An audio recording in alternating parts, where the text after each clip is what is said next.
Assalamualaikum warahmatullahi wabarakatuh. Good morning student. How are you today? Selamat pagi anak-anakku sekalian. Apa kabarnya? Sehat semua ya? Tetap semangat untuk melanjutkan kewajiban-kewajiban kita belajar tentunya. Baik, nak, kemarin kita sudah sampai di unit 8 ya. Sekarang kita berada pada halaman 138. Itu learning material grammar, ya, tata bahasa.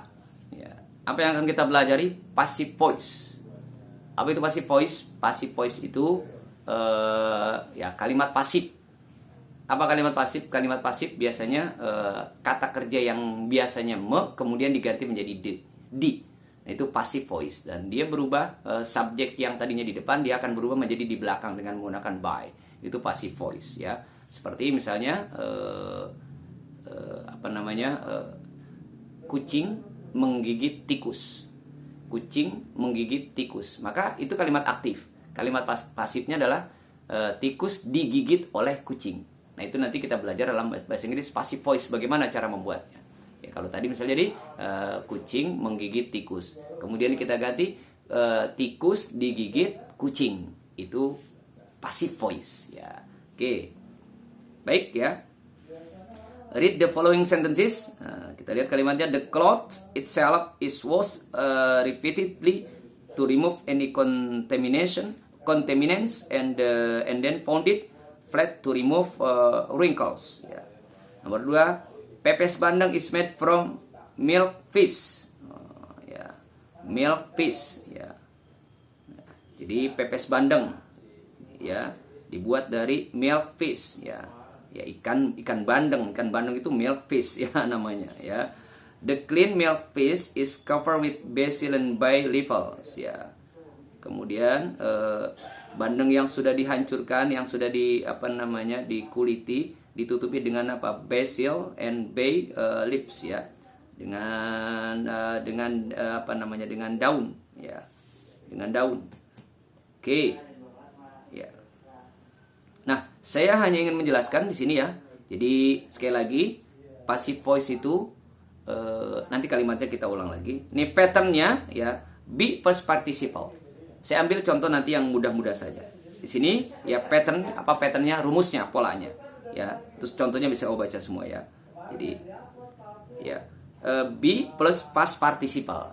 Nah, be, ingat be-nya di verb be kelas 9 sudah hafal ya. Ada to be itu ya, untuk bentuk saat ini ada 3. Ada is, ada am, ada are. Itu yang namanya be atau yang Pananang biasa sebut dengan to be. Kata kerja be, kata kerja bantu. Untuk kemarin ada 2, ada was sama were. Was itu bentuk lampau dari am dan is, sementara were bentuk lampau dari are.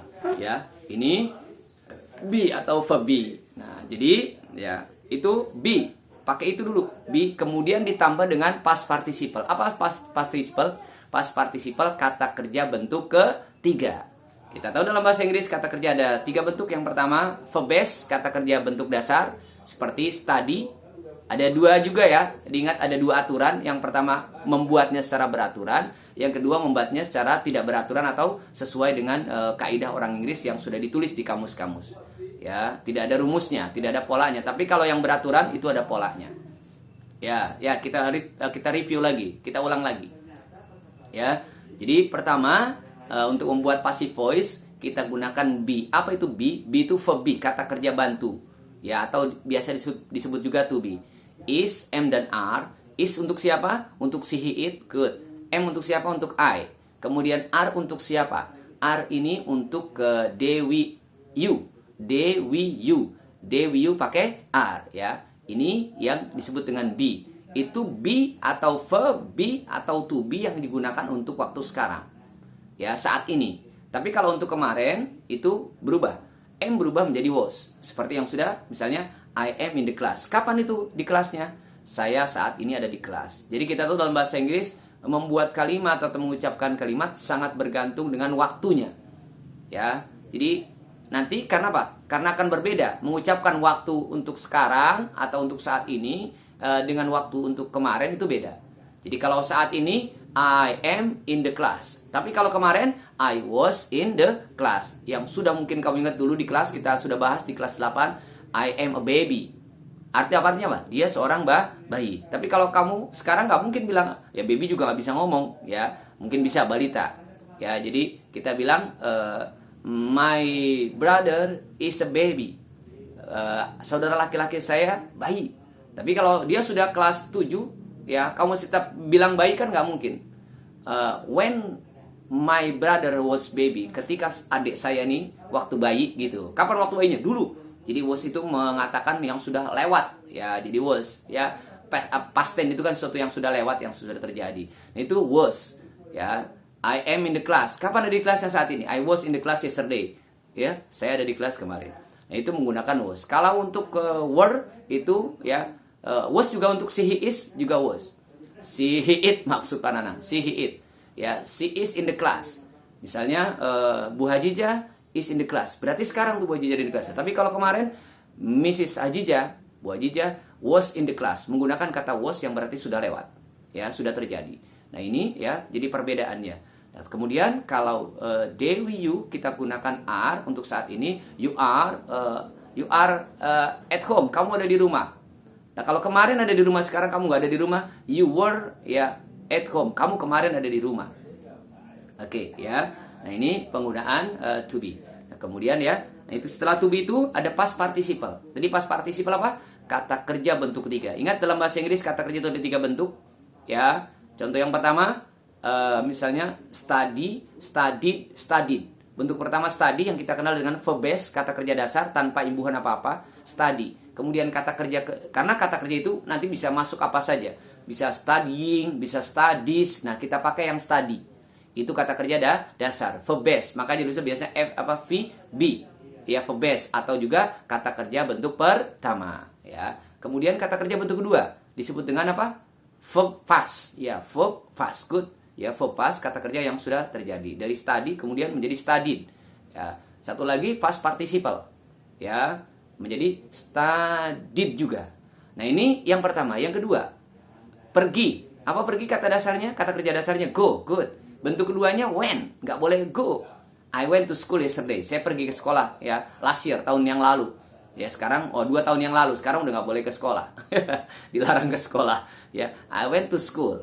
Nah, kemudian bentuk apa past participle-nya gone. Ya, apa gone? Sama pergi artinya.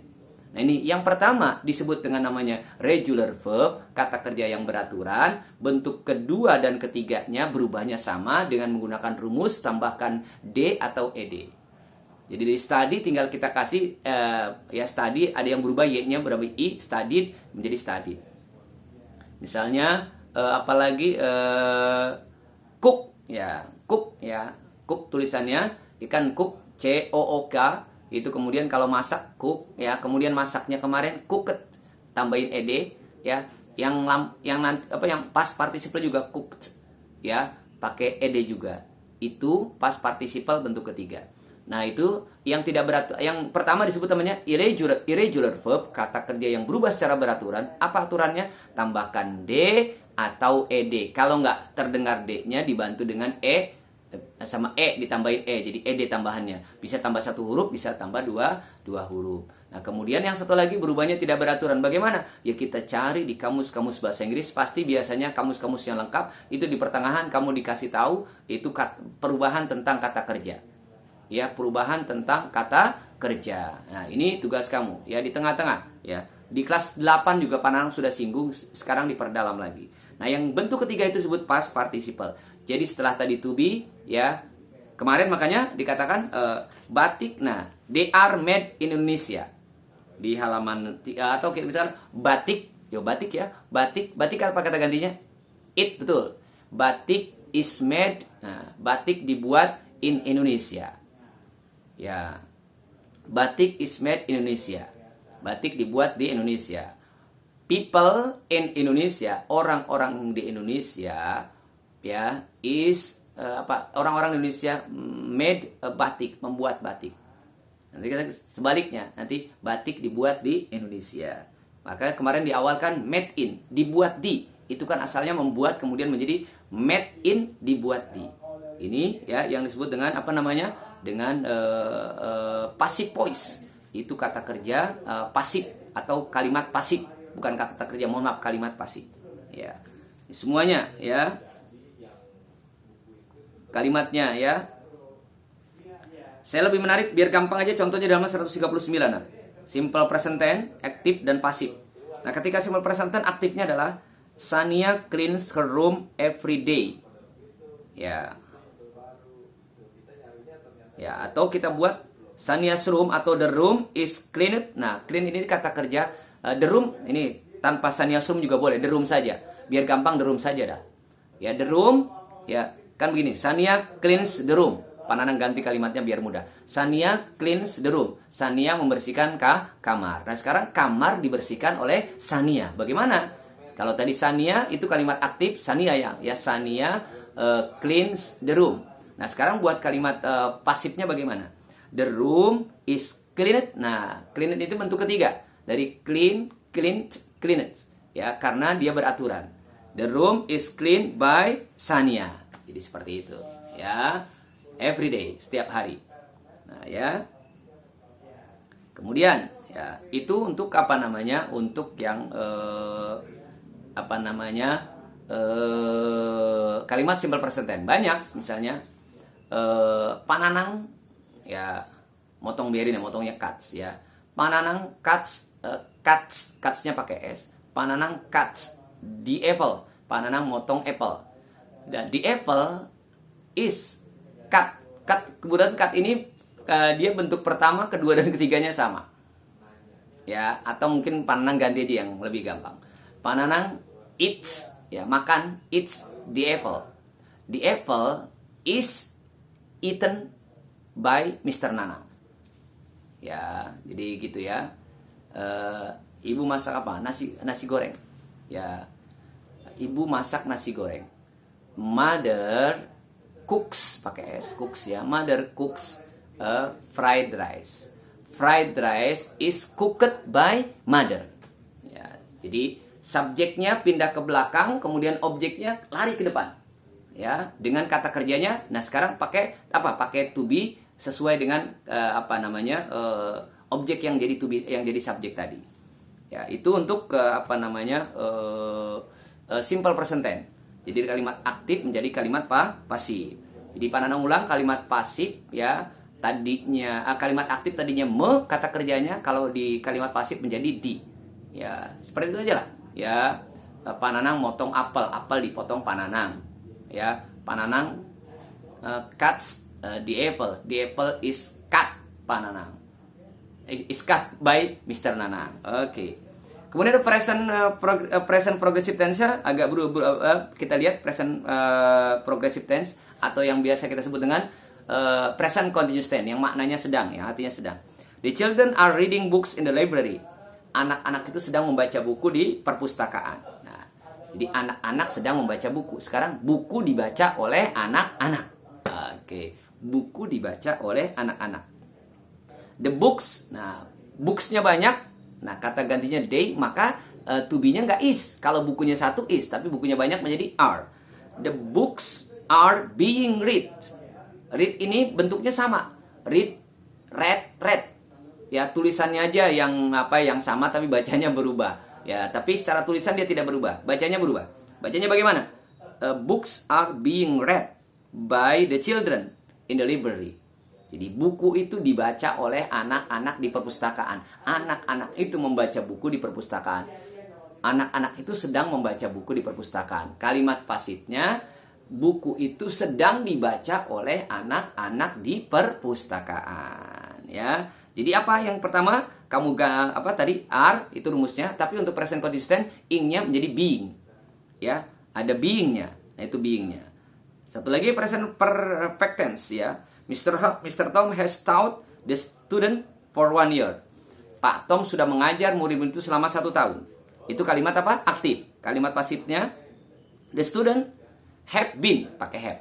The student have been, karena student itu student banyak. Students, ya, have been. Ya, kita tahu kalau satu pakai has, kalau banyak pakai have. Ya, kalau Mr. Nanang has, mother has, tapi kalau Mr. Nanang and Mr. Alpu pakainya have, 2. Ya, the students have been taught. Nah, taught ini bentuk ketiga. Bentuk pertamanya teach. Teach, taught, ya. By Mr. Tom for 1 year, ya. Ini kalimat pasif. Bisa kamu baca lagi, ya. Kamu ulangi tayangan ini, insya Allah kamu bisa paham. Kalau nggak paham juga nanti kita ulang pada pertemuan selanjutnya. Ya, saya kira cukup untuk pertemuan kali ini. Sampai jumpa di pertemuan selanjutnya. Sehat selalu, semangat selalu. Terima kasih. Thank you. Assalamualaikum warahmatullahi wabarakatuh.